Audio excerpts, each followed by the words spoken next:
কতটা অধপতন হলে এরকমটা হয়। সাধারণ মানুষকে রিকোয়েস্ট করতে হয় পুলিশের গায়ে হাত উঠাবেন না। চিন্তা করেন একবার, ব্যাপারটা কত লজ্জার, কতটা অপমানের। যারা পুলিশে আছেন তারা একটু চিন্তা করেন আপনাদের অবস্থানটা কোথায় গেছে, কতটা অধপতন আপনাদের হয়েছে। আপনারা এখন ঢালাওভাবে অভিযোগ করতেছেন যে রাজনীতি আপনাদেরকে ব্যবহার করছে, আপনারা ব্যবহৃত হয়েছেন। হ্যাঁ, আমরাও জানি আপনারা ব্যবহৃত হয়েছেন। তো এটা নতুন কিছু না, এটা বাংলাদেশের জন্মলগ্ন থেকেই পুলিশ রাজনীতি দ্বারা ব্যবহৃত হয়। এটা আমরা জানি, এটা হয়।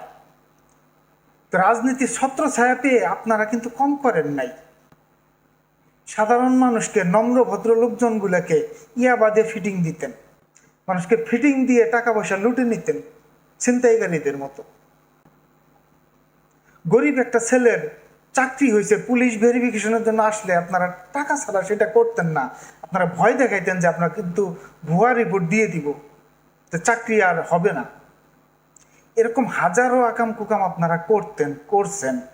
সাধারণ মানুষকে আপনারা টাকা ইনকামের একটা ক্ষেত্র হিসেবে, একটা যন্ত্র হিসেবে দেখতেন। মানুষের প্রতি আপনাদের কোনো দয়া ছিল না।